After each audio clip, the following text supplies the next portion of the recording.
గాక ప్రదేవుని సంగమ ఈరోజు మనం తెలుసుకోబోతున్న అంశం పేరు ఏంటంటే దేవునికి ఇష్టమైన ఉపవాసం అంటే ఏమిటి? దేవునికి ఇష్టమైన ఉపవాసం అంటే ఏంటో ఒకసారి మనం చూద్దాం. అభిష్ట తలుపే అమ్మా,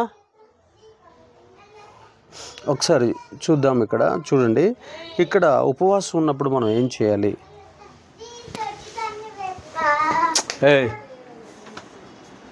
సంతోష్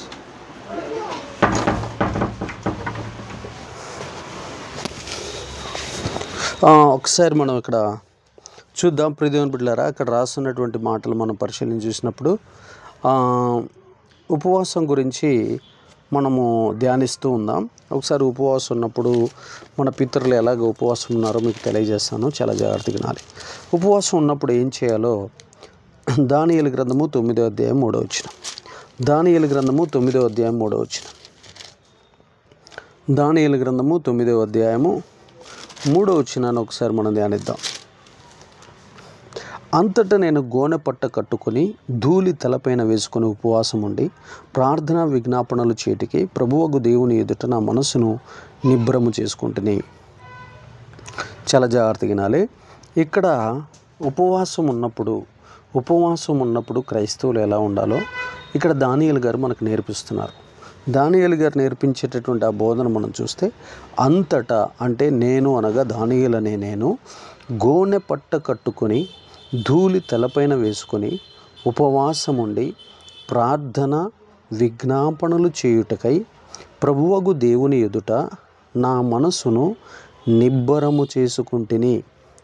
నేను నా దేవుడైన యెహోవా ఎదుట ప్రార్థన చేసి కొన్నదేమనగా, ప్రభువా, మహత్యము కలిగిన భీకరుడవగు దేవా, నీ ఆజ్ఞలను అనుసరించి నడుచు వారి ఎడల నీ నిబంధనను నీ కృపను జ్ఞాపకము చేయువాడా, మేమైతే నీ దాసులకు ప్రవక్తలు నీ నామమును బట్టి మా రాజులకును మా అధిపతులకును మా పితరులకును యూదయ దేశ జనులందరికీ చెప్పిన మాటలను ఆలకింపక నీ ఆజ్ఞలను నీ విధులను అనుసరించుట మాని పాపములను దుష్టములనైన చెడుతనమందు ప్రవర్తించుచు తిరుగుబాటు చేసిన వారము.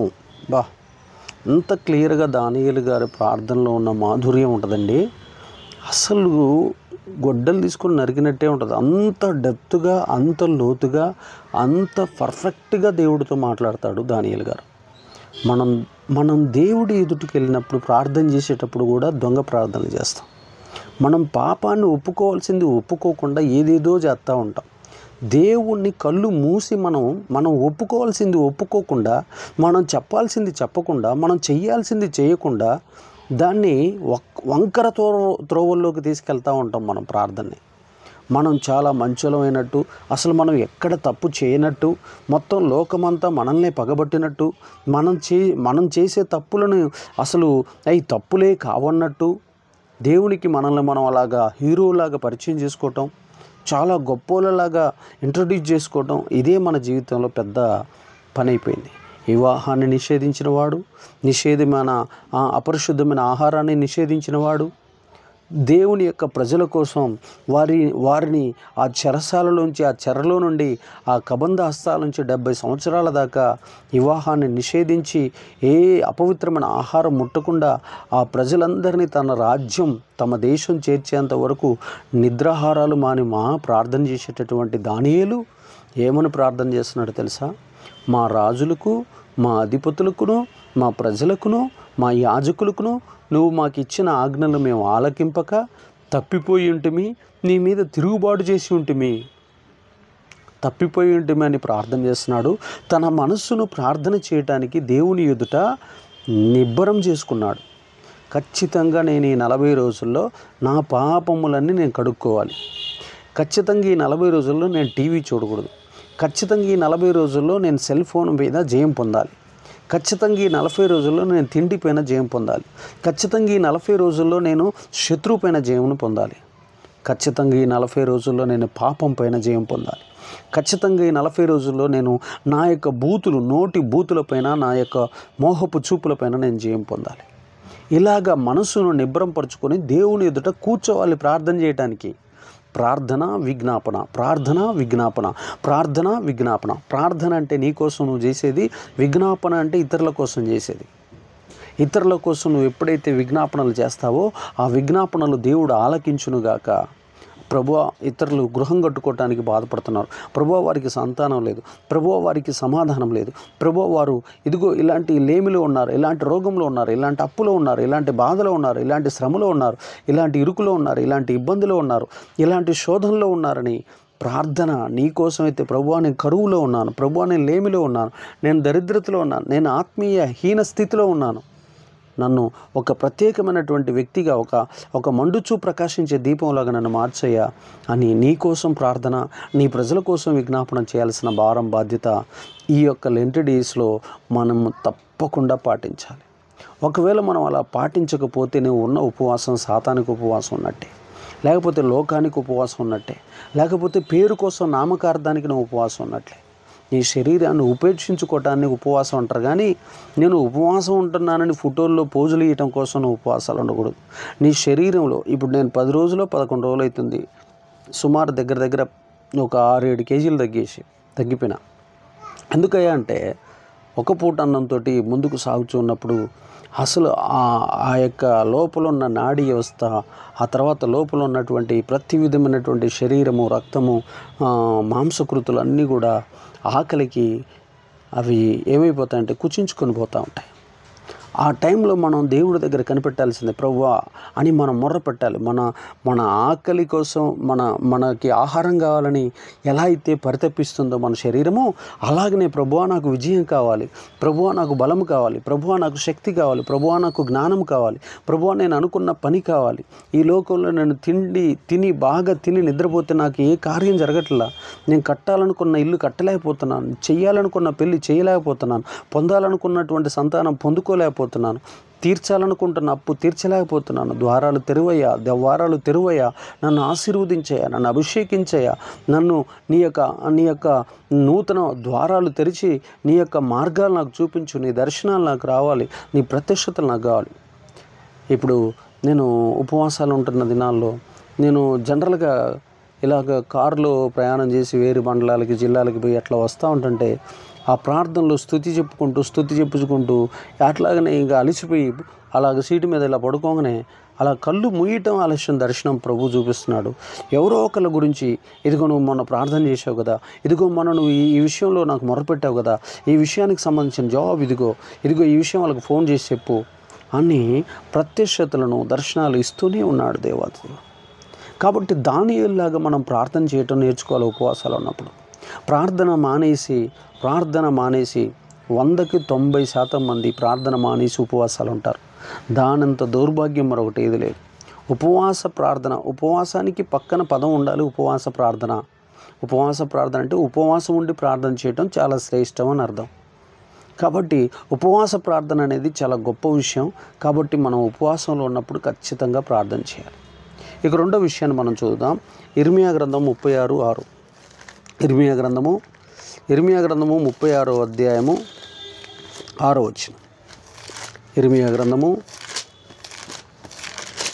36:6 ఒకసారి మనం ధ్యానిస్తే అక్కడ రాయబడినటువంటి మాటలు. కాబట్టి నీవు వెళ్ళి ఉపవాస దినమున యెహోవా మందిరంలో ప్రజలకు వినబడినట్లు నేను చెప్పగా నీవు పుస్తకంలో రాసిన యెహోవా మాటలను చదివి వినిపించుము. తమ పట్టణముల నుండి వచ్చి యూదా జనులందరికీ నీ వినబడినట్లుగా వాటిని చదివి వినిపింపవలెను. ఆమేన్. దేవునికి మహిమ ఘనత. రెండో విషయం ఏంటంటే వాక్యం బాగా చదవాలి. ఫస్ట్ ప్రార్థన బాగా చేయాలి. రెండోది బాగా వాక్యాన్ని చదవాలి. బాగా వాక్యాన్ని ఎప్పుడైతే ఇర్మియా ప్రవక్తలాగా చదువుతామో, వినిపిస్తామో, చదువుతూ ఉండాలి, వినిపిస్తూ ఉండాలి, చదువుతూ ఉండాలి, వినిపిస్తూ ఉండాలి, చదువుతూ ఉండాలి, వినాలి, చదువుతూ ఉండాలి, వినాలి, చదువుతూ ఉండాలి, వినిపిస్తూ ఉండాలి. సేవకులైతే వినిపించాలి, విశ్వాసులైతే వినాలి. చదువుతూ ఉండాలి, వినాలి. చదువుతూ ఉంటుంటే దేవుని మంట మన లోపల రగులుతుంది. పరలోక సంబంధమైనటువంటి ఆ ప్రత్యక్షతలు, మర్మాలు మనకు అర్థమవుతాయి. దేవాతి దేవుడు సూటిగా ఆ వాక్యం నీకు అర్థమయ్యేటట్లు నీకు తెలుస్తుంది. మొన్నటి రోజు నేను ఒక పోస్ట్ చూశాను. ఒక పాస్టరయ్య గారు 80 రోజుల్లో దగ్గర 3 సార్లు బైబిల్ చదివాడంట. ఇంకొంతమంది 21 రోజుల్లో చదివారంట, ఇంకొంతమంది 14 రోజుల్లో చదివారంట, ఇంకొంతమంది 7 రోజుల్లో చదివారంట, ఇంకొంతమంది అసలు నిద్రాహారాలు మానేసి 3 రోజులు 18 గంటల్లో చదివారంట. ఇలాగా బైబిల్ చదువుతూ ఉంటుంటే దేవుని మనస్సు మనకు బాగా అర్థమవుతుంది. దేవుని మనసు ఎంత బాగా అర్థమైతే దేవునికి మనం అంత స్నేహితులుగా మార్చబడతాం. దేవుని మనసు అర్థం కానంతసేపు దేవునికి మనం దూరస్తులుగానే కనపడతాం. అందుకనే బాగా ఉపవాసాలు ఉన్నప్పుడు, వాక్యాన్ని బాగా చదువుతున్నప్పుడు, డౌట్లు వచ్చినప్పుడు, ఆ డౌట్లను సేవకులను అడిగినప్పుడు, ఆ సేవకులు ఆ యొక్క డౌట్లకు సంబంధించిన విషయాలు మీకు చెప్పినప్పుడు ఆ బైబిల్లో ఉన్న మాధుర్యం మీకు అర్థమైపోతుంది. కాబట్టి బైబిల్ మనకి ఎందుకు ఇచ్చాడో దాన్ని బాగా ధ్యానించాలి, చదవాలి, లోతైన విషయాలు తెలుసుకోవాలి. దాంట్లో ఉన్న ఆత్మీయ ఆనందాన్ని అనుభవించినప్పుడు నీ లోపల ఆత్మఫలము పండునుగాక. నీకు నేర్పుతాడు, శాంతిగా ఎలా ఉండాలో నేర్పుతాడు, సమాధానంతో ఎలా ఉండాలో నేర్పుతాడు, దీర్ఘశాంతం ఎలా నేర్చుకోవాలో నేర్పుతాడు, ఆత్మీయత ఎలా నేర్చుకోవాలో నేర్పుతాడు, మన పితరులు ఎంత మంచి భక్తి కలిగి జీవించారో అది నేర్పుతాడు, ఎవరు పరిశుద్ధాత్మను పొందుకున్నారో నేర్పుతాడు, ఎవరు విశ్వాసం కలిగి గొప్ప జీవితం జీవించారో నేర్పుతాడు, ఎవరు స్తుతించారో నేర్పుతాడు, ఎవరు అభిషేకంతో నింపబడి జయ జీవితం జీవించారో నేర్పుతాడు. ఇవన్నీ కూడా వాక్యం చదువుతున్నప్పుడు, ఆ యొక్క పితరుల స్టోరీలు మనం చదువుకుంటున్నప్పుడు మన లోపల కూడా అలాంటి మంట రగిలేటట్లు పరిశుద్ధాత్మదేవుడు మనల్ని మండిస్తాడు. దేవునికి మహిమ ఘనత ప్రభావములు కలుగునుగాక. ఇంకొక విషయం తెలియజేస్తాను. ఉపవాసం ఉన్నప్పుడు ఏం చేయాలో ద్వితీయోపదేశకాండము 9వ అధ్యాయం ఒకసారి మనం ధ్యానిద్దాం. ద్వితీయోపదేశకాండము 9వ అధ్యాయము, ద్వితీయోపదేశకాండము 9వ అధ్యాయము, ద్వితీయోపదేశకాండము 9వ అధ్యాయము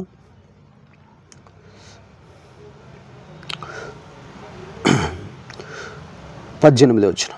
మీరు యెహోవా దృష్టికి ఆ చెడు నడత నడిచి చేసిన మీ సమస్త పాపముల వలన ఆయనకు కోపం పుట్టింపగా చూచి మునుపటి వల్లే అన్నపానములు మాని 40 పగళ్ళు 40 రాత్రులు నేను యెహోవా సన్నిధిన సాగిలపడితిని. చూడండి ప్రియదేవుని బిడ్డలారా, ఏలయనగా మిమ్మల్ని నశింపచేయవలనని కోపపడిన యెహోవా కోపోద్రేకమును చూసి భయపడితిని. ఆ కాలముందు యెహోవా నా మనవి ఆలకించెను. ఆమేన్. దేవునికి మహిమ ఘనత ప్రభావములు కలుగునుగాక. ఇక మూడో విషయం ఏంటంటే, ఉపవాసం ఉన్నప్పుడు మనం చేయాల్సిన మూడో పని ఏంటంటే మనల్ని మనం తగ్గించుకోవాలి, బాగా తగ్గించుకోవాలి. ఈ లోకంలో ఉన్న సాతానుడు ఒక మాట అంటే మనల్ని రెచ్చగొట్టి, ఎవరైనా ఎదుటివారు మనల్ని ఏదన్నా అనగానే మనం రెచ్చిపోయి పుచ్చిపోయి గొడవలకు పోయి సాతాను సామ్రాజ్యంలో అధిపతులుగా మారిపోతాం. కాబట్టి ప్రియదేవుని బిడ్డలారా, అలా ఉండకూడదు. తగ్గించుకోవటం నేర్చుకోవాలి. ఎంత తగ్గించుకుంటే అంత హెచ్చిస్తూ ఉంటాడు దేవుడు. ఎంత తగ్గించుకుంటే అంత హెచ్చిస్తాడు దేవాతి దేవుడు. దేవుని సంగమా మరలా చెబుతున్నాను, నీ జీవితంలో గుర్తుపెట్టుకోవాల్సిన అంశం ఏంటంటే బాగా తగ్గించుకో. నిన్ను నువ్వు తగ్గించుకో. ప్రభువా, నేను మాట అంటే పడని స్థితిలో ఉన్నా, నాకు భయంకరమైన హై బీపీ ఉంది ప్రభువా, నేను చాలా కోపిష్టివాన్ని, నేను ఎక్కడ కూడా ఎవరన్నా ఏదన్నా ఒక తీసివేత అవమానకరమైన ఒక మాట అంటే నేను భరించలేకపోతున్నాను. నీ యొక్క తగ్గింపు అనేటటువంటి గుణాన్ని నేను కలిగి ఉండలేకపోతున్నాను. ఆ తగ్గించుకోవటం అనేది నాకు చేత కావట్లేదు. సరే నన్నే కదా అన్నది అంటే అన్నవాళ్ళు తప్పే ఉందిలే అనేటటువంటి ఆ మాట నేను అనలేకపోతున్నాను. నన్ను నేను హెచ్చించుకోవటం, ఆకాశానికంటే గొప్పగా నన్ను నేను ఊహించుకోవటం సరిపోతుంది. నువ్వు ఇక్కడ మోషే గారు చూడండి, తనను తాను దేవునికి ప్రజల మీద ఎప్పుడైతే కోపం వచ్చిందో 40 రోజులు ప్లస్ 40 రాత్రులు 40 పగుళ్ళు 40 రాత్రులు 40 పగళ్ళు, ఆ తర్వాత కూడా అప్పటికి కిందకు వస్తాడు. ఫస్ట్ 40 రోజులు చేస్తాడు. ఆ 40 రోజులు చేసినప్పుడు రాతి పలకలు ఇస్తాడు. 2 రాతి పలకలు ఇచ్చి పంపిస్తాడు. మళ్ళీ వీళ్ళు కిందకు వచ్చినాక విగ్రహారాధన చేస్తారు. మళ్ళీ పోతాడు. ఆయన కోపం వాళ్ళ మీద రగులుకుంటుందేమోనని చెప్పి మళ్ళీ 40 రాత్రులు 40 పగలు, అంటే ఫుల్ డే ఫాస్టింగ్ 40 రోజులు చేసేస్తాడు. టోటల్గా బైబిల్లో 3 40 రోజులు చేశారు. మొట్టమొదటి మోషే గారు 40 రోజులు చేస్తాడు, ఏలియా గారు 40 రోజులు చేశాడు, తర్వాత యేసు ప్రభువు వారు 40 రోజులు చేశారు. డబల్ 40 డేస్ ఎవరు చేశారంటే ఈ మోషే గారే చేశారు. ఫస్ట్ రాతి పలకలు ఇస్తాడేమో, దేవుడు ఆజ్ఞలు ఇస్తాడనే దానికోసమేమో 40 రోజులు చేశాడు. ఆ 40 రోజులు తనకు వచ్చిన కోపానికి ఆ 2 రాతి పలకలు పగలగొట్టినాక దాని మీద రాయబడినటువంటి మాటలు అర్థం కాక మళ్ళీ సీనాయి పర్వతం ఎక్కి మళ్ళీ 40 రోజులు ఉంటాడు. ఈసారి రెండోసారి మళ్ళీ 10 ఆజ్ఞలు తీసుకొని వస్తాడు. అట్లా 80 రోజులు ఉపవాసం ఉన్న ఏకైక గొప్ప విశ్వాస వీరుడు, గొప్ప ప్రార్థనపరుడు, గొప్ప తగ్గింపు కలిగిన వ్యక్తి ఎవరైనా ఉన్నారంటే ఆయన పేరే మోషే గారు. దేవునికి మహిమ ఘనత ప్రభావములు కలుగునుగాక. ప్రియ దేవుని బిడ్డలారా, చూడండి అక్కడ రాస్తున్నాడు, ఏం రాస్తున్నాడు? మీరు యెహోవా దృష్టికి ఆ చెడు నడత నడిచి చేసిన మీ సమస్త పాపముల వలన ఆయనకు కోపము పుట్టింపగా చూచి మునుపటి వలె, అంటే ఆల్రెడీ చేశాడు, మునుపటి వలె అన్నపానములు మాని 40 పగళ్ళు 40 రాత్రులు నేను యెహోవా సన్నిధిని సాగిలపడితిని. ఏలయనగా మిమ్ము నశింప చేయవలనని కోపపడిన యెహోవా కోపోద్రేకమును చూసి భయపడితిని. ఆ కాలముందు యెహోవా నా మనవి ఆలకించెను. దేవునికి మహిమ ఘనత ప్రభావములు కలుగునుగాక. తగ్గించుకొని చూడండి, ఆయన ఎందుకు మన కోసం అంతగా ఆహారం లేకుండా ఉండాలి?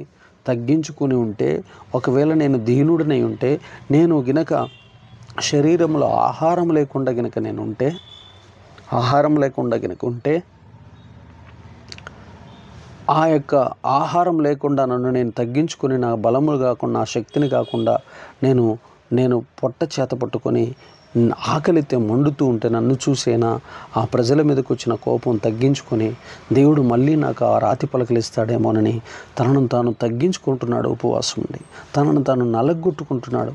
తనను దేవుని దగ్గర ఏడుస్తూ మొరపెడుతూ, నా ప్రజలను మన్నించు, నా ప్రజలను క్షమించు, నా ప్రజలకి మార్గము చూపించు, వారిని నన్ను నమ్ముకొని వచ్చారు, నువ్వు చూపించిన దేశం కోసం మేము వెళ్తున్నప్పుడు మేము ఏ ధర్మశాస్త్రాన్ని పాటించాలో మాకు తెలియదు కాబట్టి మాకు కొన్ని విషయాలు చెప్పు, నువ్వు చెబితేనే మేము ప్రత్యేకంగా జీవిస్తాం. నువ్వేదైనా ఒక ఆజ్ఞ మాకు ఇవ్వకపోతే మాకు ప్రత్యేకత రాదు,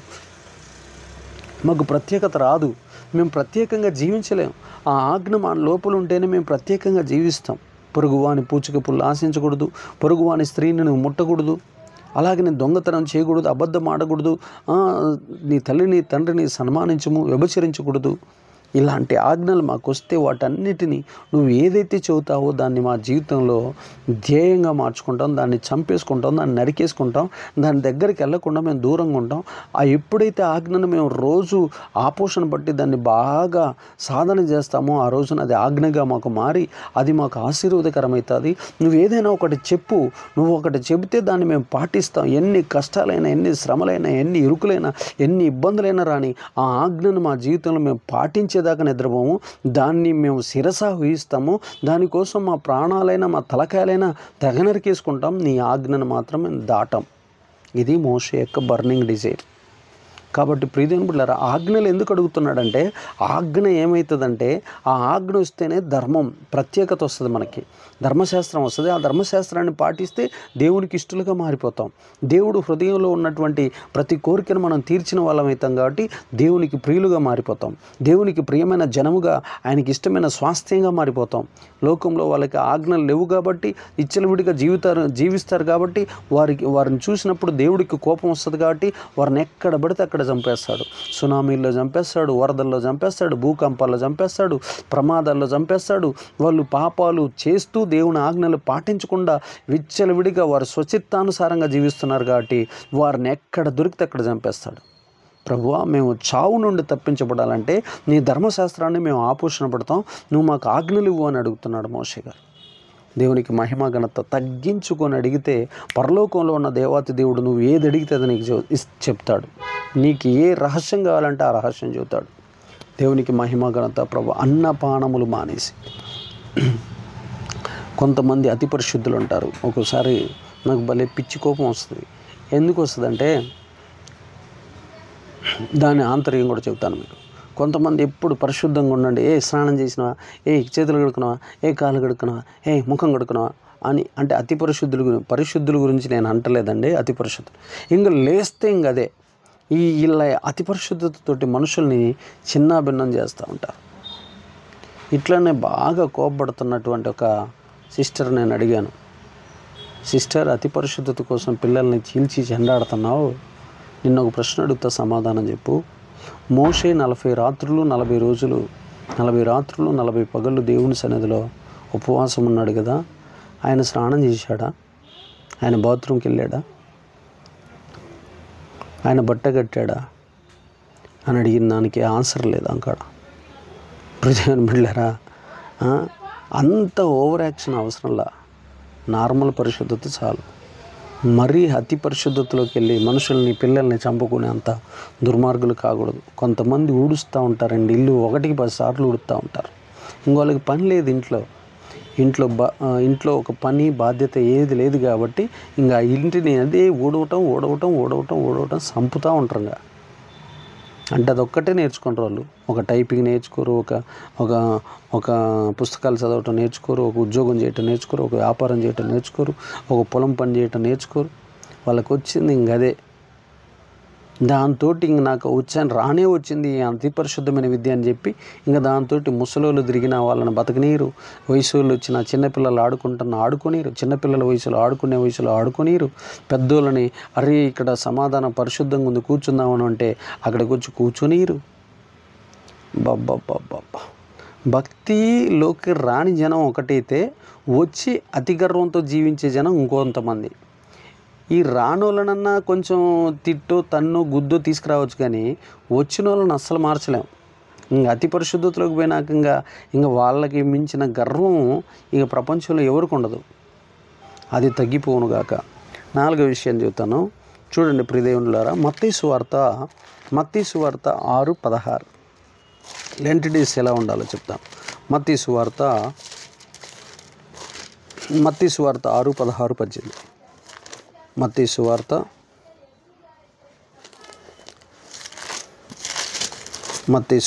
6:16-18. మీరు ఉపవాసము చేయనప్పుడు వేషధారుల వలె దుఃఖముఖులై ఉండకుడి. తాము ఉపవాసము చేయుచున్నట్టు మనుషులకు కనబడవలనని వారు తమ ముఖములను వికారం చేసుకుందరు. వారు తమ ఫలము పొంది ఉన్నారని నిశ్చయంగా మీతో చెప్పుచున్నాను.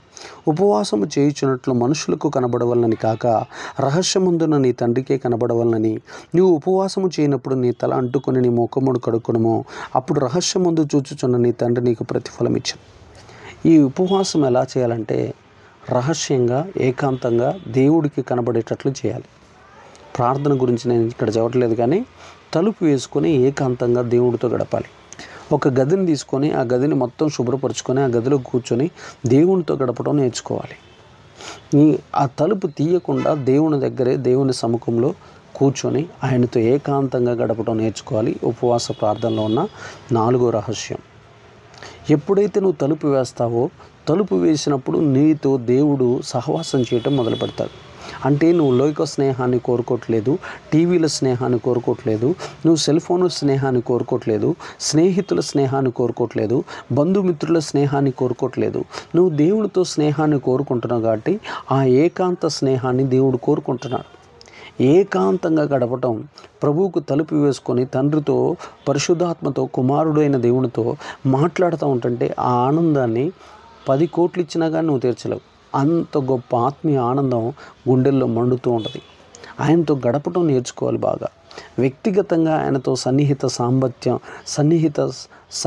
సాంగత్యం ఉండటం, దాన్ని మించిన ఆశీర్వాదం మరొకటి లేదు. నేనైతే నా గది తలుపేసినంటే గంటలు తీయనండి.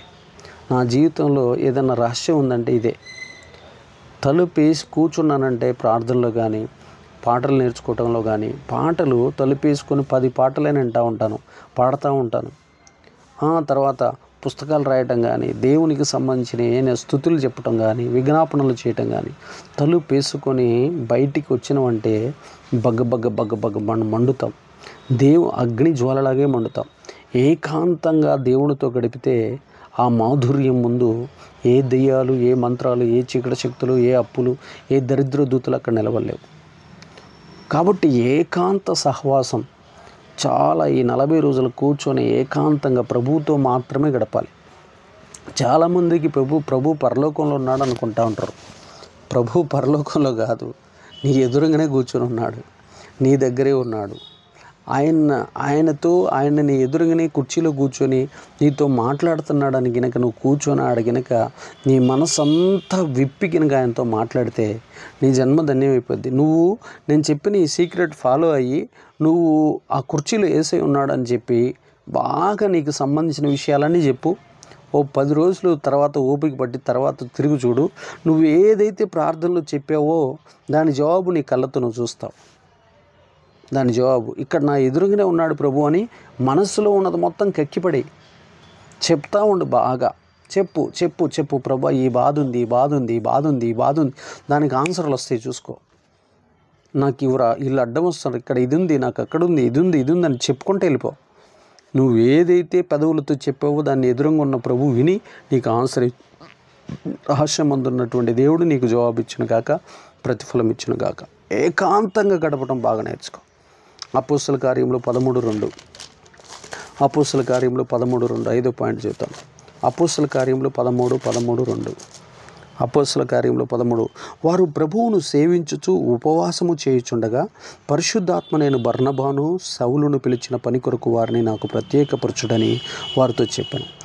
ప్రభువుని సేవించాలి. మరలా చెప్పండి. 5వ పాయింట్ ఏంటంటే ప్రభువుని బాగా సేవించాలండి. ఉపవాసం ఉన్నప్పుడు సేవించటం అంటే ఆయన్ని గణపరచాలి. ఆయనకి చాలా ఇష్టమైన పని ఏంటంటే ఆయన్ని గణపరచటం. సేవించటం అంటే అర్థమైంది బాగా స్తుతించటం, లేకపోతే బాగా పాటలు పాడాలి. పిచ్చి పిచ్చి పాటలు పాడాలి దేవుని దగ్గర. ఆ పాటల్లో ఉన్న కొంతమంది పాట పాడతారు, ఆ పాట పైకి పెదవులతో పాడతారు కానీ లోపల ఆంతర్యం గ్రహించరు.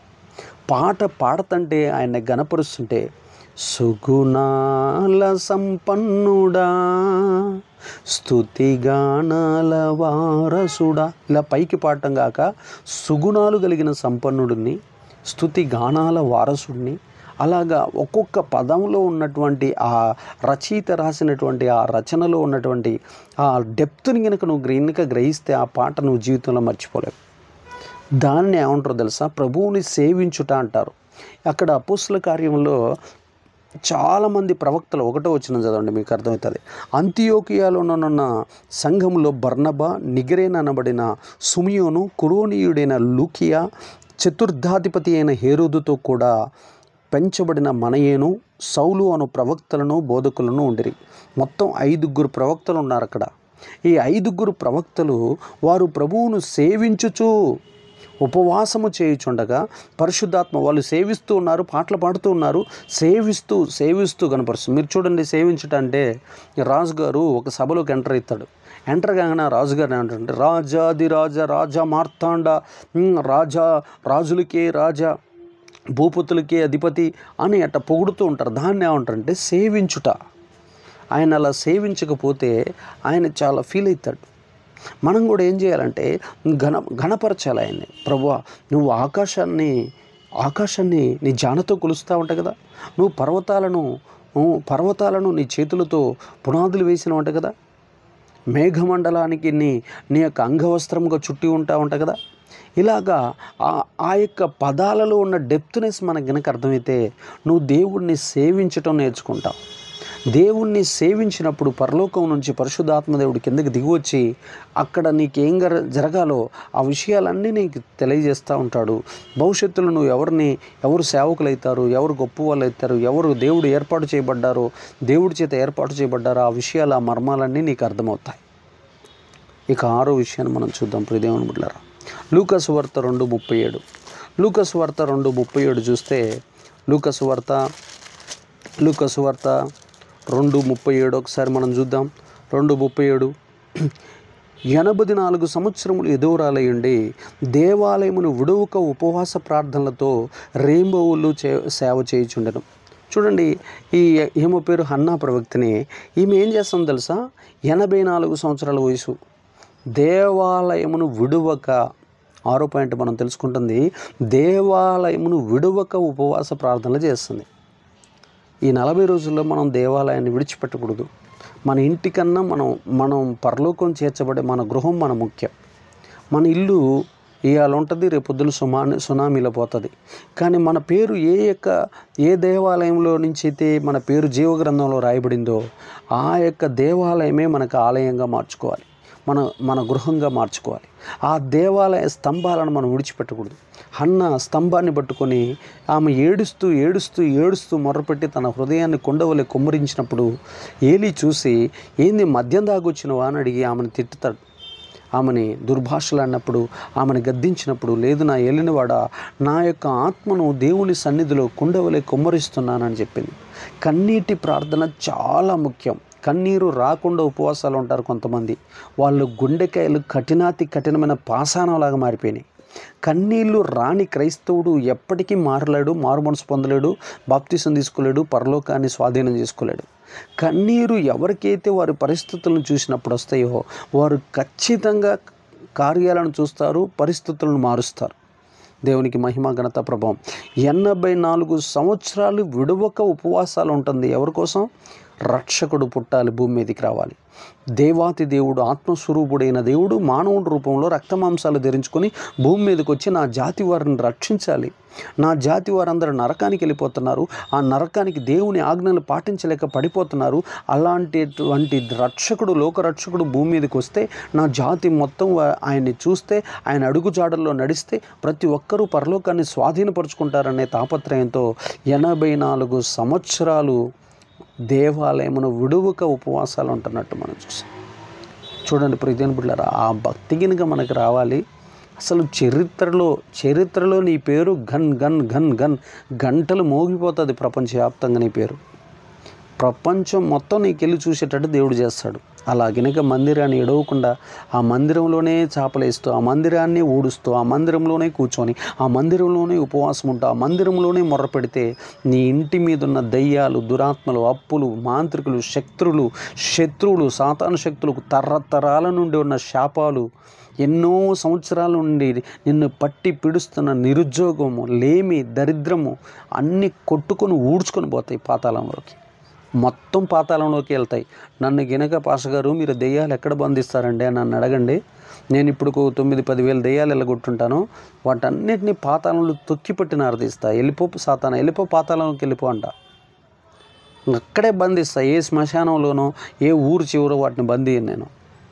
చూడండి ప్రియమైన బిడ్డలారా, మరలా చెబుతున్నాను, ఈ జీవితంలో నేను ఏదో బంధియను, నేను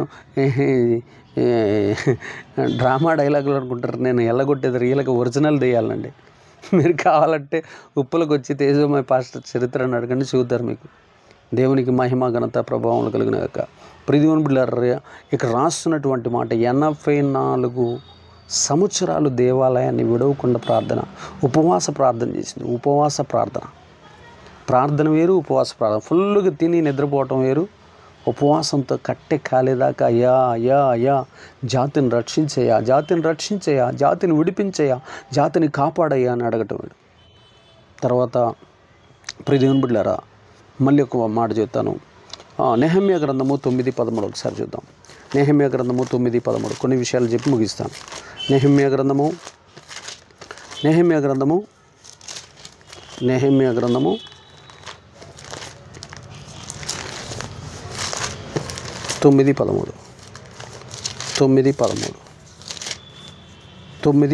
ఒకసారి చూడండి. సీనాయి పర్వతం మీదికి దిగి వచ్చి ఆకాశంలో నుండి వారితో మాట్లాడి వారికి నీతియుక్తమైన విధులను, సత్యమైన ఆజ్ఞలను, మేలుకరమైన కట్టడలను,